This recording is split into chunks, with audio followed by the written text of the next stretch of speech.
Nigeria's migrant crisis has been fueled by a quest to escape poverty, insecurity, hunger, and also the increasing effects of climate change.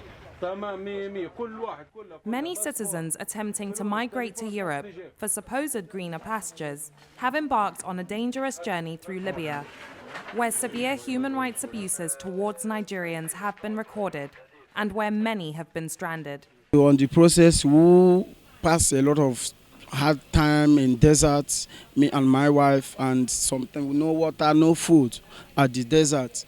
So at the process, we reached to the Libya, and they set us up by the mafians and they calabush us.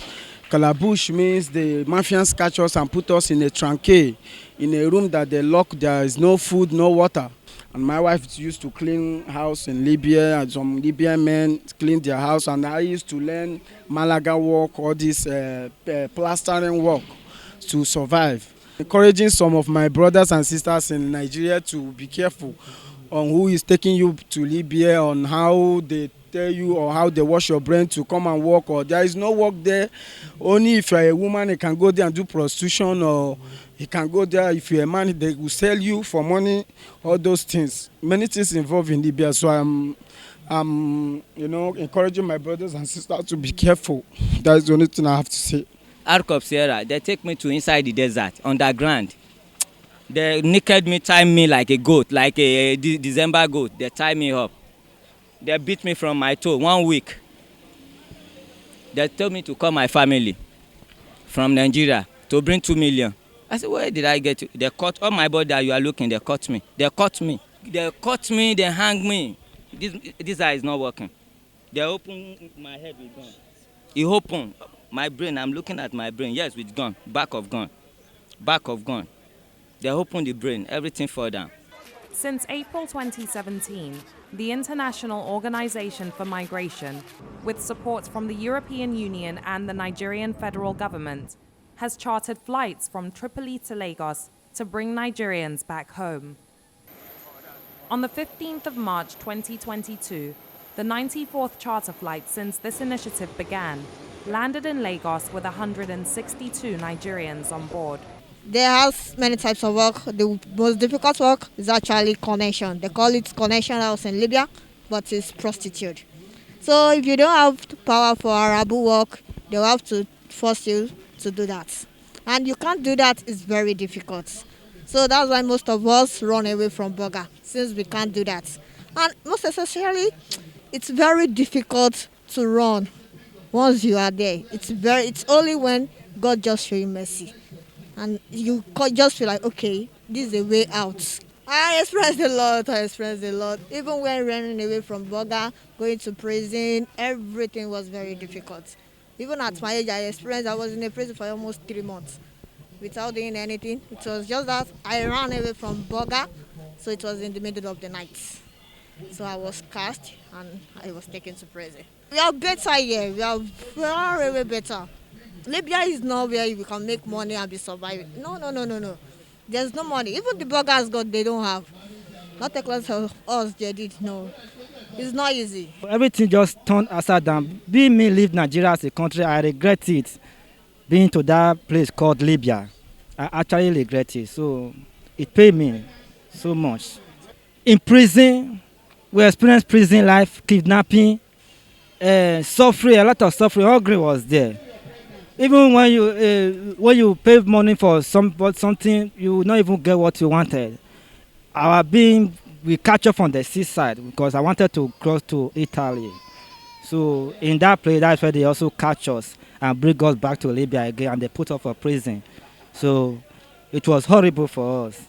This program is a comprehensive approach to migration management, ensuring the humane return of migrants who are stranded in host or transit countries and are willing to come back home. Since this initiative began, more than 24,000 Nigerian migrants have been repatriated, of which 16,000 have been from Libya. When these chartered flights come in, as an immigration officer, what we do, we usually are the first people to see. So it's our duty to make them feel welcome, because most of them have been out of their homes for years. At the airport, which is, I'm sure you all know, it's like the major gateway into the nation. We have put in place so many protocols for departure because we realize that trafficking occurs not just through irregular means, the routes. They even go out through, standard airports and exits and, airports. Some of them come back with stories that are so horrific, what they've gone through, what they've been through.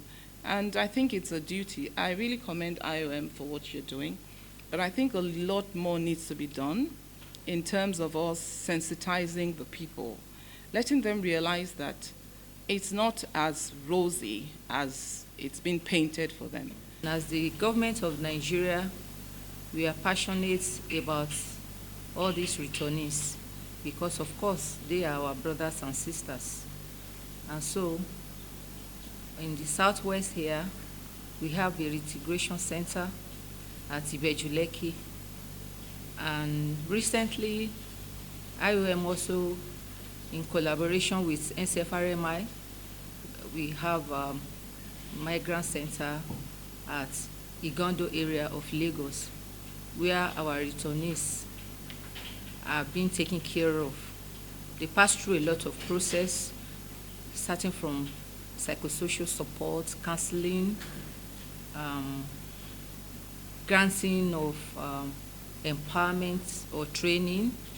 We train them in various activities such as bead making, shoe making, baking, catering, cosmetology, tailoring, and so on and so forth.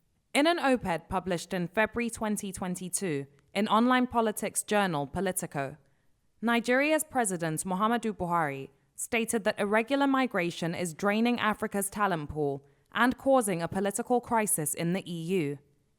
He explained that more opportunities must be created for Africans at home to provide alternatives to the decision made by many to risk their lives to seek opportunities elsewhere. While homegrown opportunities are key, until it's a reality in the country, some will unfortunately continue to risk their lives. A risk they believe they have to take in order to survive. But this isn't a journey with a high success rate, and in supporting Nigerians who are willing to return home, the International Organization for Migration hopes to enhance the capacity of the Nigerian government to manage migration in order to maximize its development potential. Laila Johnson-Salami, Arise News, Lagos.